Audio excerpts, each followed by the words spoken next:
আসসালামু আলাইকুম। আজকে আমি আপনাদের সাথে বিফের একটি নতুন ধরনের রেসিপি শেয়ার করছি। প্রথমে সর্ষের তেল দিচ্ছি। কড়াইতে সর্ষের তেল খুব ভালো করে গরম করা হয়ে গেছে। এর মধ্যে দিয়েছি এলাচ, লবঙ্গ, দারচিনি আর দুটো তেজপাতা।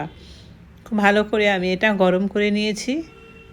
খুব সুন্দর একটা ফ্লেভার ছাড়তে শুরু করেছে গরম মশলা থেকে। এখন এর মধ্যে দিয়ে দিচ্ছি আমি 200 গ্রামের মতো পেঁয়াজ। এখানে আমি 1.5 কিলো মতো বিফ নিয়েছি, তো 200 গ্রামের মতো পেঁয়াজ দিয়েছি। বিফ বা গরুর মাংসে পেঁয়াজের পরিমাণটা বেশি হলে খেতে কিন্তু টেস্ট বেশি হয়।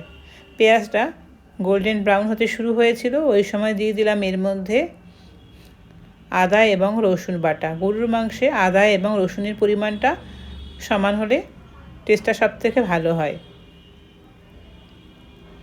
আদা রসুন দিয়ে কিছুক্ষণ ভেজে নেওয়ার পর এর মধ্যে দিয়ে দিলাম হলুদ, কালারের জন্য দিয়ে দিচ্ছি কাশ্মীরি লাল লঙ্কার গুঁড়ো, আর ঝালের জন্য ঝালের গুঁড়ো,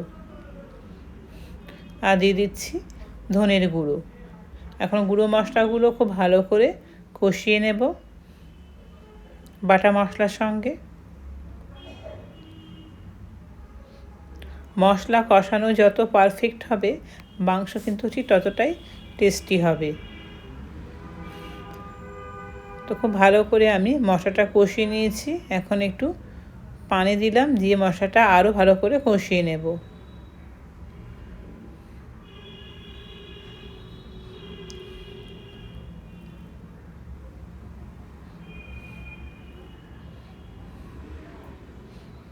মশলা থেকে তেল ছাড়তে শুরু করেছে, কষানো একদম পারফেক্ট হয়ে গেছে। এই সময় এর মধ্যে দিয়ে দিচ্ছি আমি 1.5 কিলো পরিমাণ বিফ বা গরুর মাংস, যেটা আমি আগে থেকে খুব ভালো করে পানি ঝরিয়ে রেখে দিয়েছিলাম।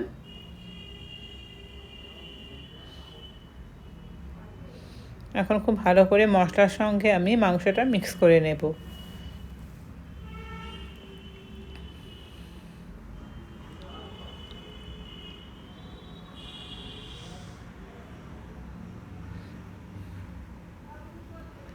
মশলা এবং মাংস খুব ভালো করে মিক্স করে নিয়েছি।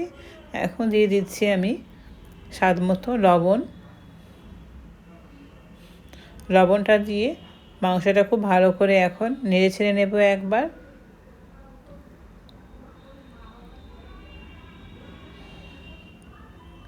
মাংসে লবণ দেওয়ার পর মাংস থেকে কিন্তু এক্সট্রা পানি বেরোবে, তার জন্য আমি এখন লো টু মিডিয়ামে রেখে ঢেকে কিছুক্ষণ কষিয়ে নিলাম। মাংস থেকে বেশ কিছুটা পানি বেরিয়েছে, ওই পানিটা দিয়ে আমি এখন মাংসটা খুব ভালো করে কষিয়ে নিচ্ছি। গ্যাসের ফ্লেমটা একদম লোতে করে এর মধ্যে আমি দিয়ে দিলাম এখন ফেটানো টক দই। টক দইটা দিয়ে আবারও খুব ভালো করে ঢাকনা দিয়ে ঢেকে আমি মাংসটা কিছুক্ষণ ঢাকনা দিয়ে ঢেকে কষিয়ে নিয়েছি। এখন খুব ভালো করে নেড়ে ছেড়ে দেবো। যেহেতু টক দই দেওয়া আছে নিচে হয়তো লেগে যেতে পারে, তো খুব ভালো করে নিচ থেকে মাংসটা আমি নেড়ে ছেড়ে দিচ্ছি।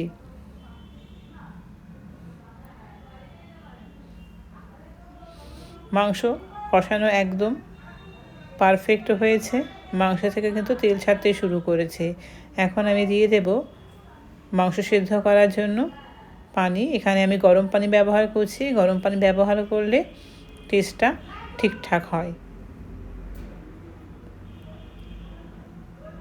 কুকারে রান্না করলে পানির পরিমাণটা একটু কম লাগে। আমি যেহেতু কুকারে রান্না করছি না, তো পানির পরিমাণটা একটু বেশি দিয়ে খুব ভালো করে ঢাকনা দিয়ে ঢেকে প্রথমে আমি 10 মিনিট হাই হিটে রেখে রান্না করেছিলাম। তারপর বাকি আমি 40 মিনিট মতো লো টু মিডিয়ামে রেখে মাংসটা রান্না করে নিয়েছি। এখন মাংসটা খুব ভালো করে একবার নেড়ে চেড়ে দিচ্ছি। এখন এতে দিয়ে দেব আমি গরম মশলার গুঁড়ো, আর দিয়ে দিচ্ছি ভাজা এখানে জিরে এবং গোলমরিচের গুঁড়ো। এই গুঁড়ো মশলাটা দিয়ে মাংসটা একবার খুব ভালো করে আমি মিক্স করে নিচ্ছি। আর লবণটাও ঠিকঠাক হয়েছে। তো মাংস রান্না আমার একদম কমপ্লিট।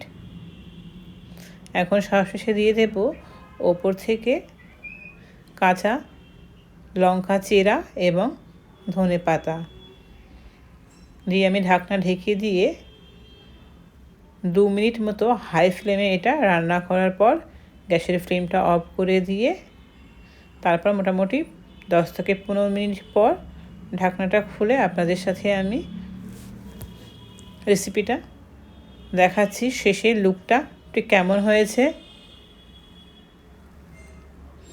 তাহলে আপনারাও এই রেসিপিটা একবার বানিয়ে দেখুন, আশা করি ভালো লাগবে। রুটি, পরোটা, গরম ভাত, নান সব কিছুর সঙ্গে শীতে একদম জমে যাবে। ওকে, বাই, দেখা হচ্ছে পরের রেসিপিতে।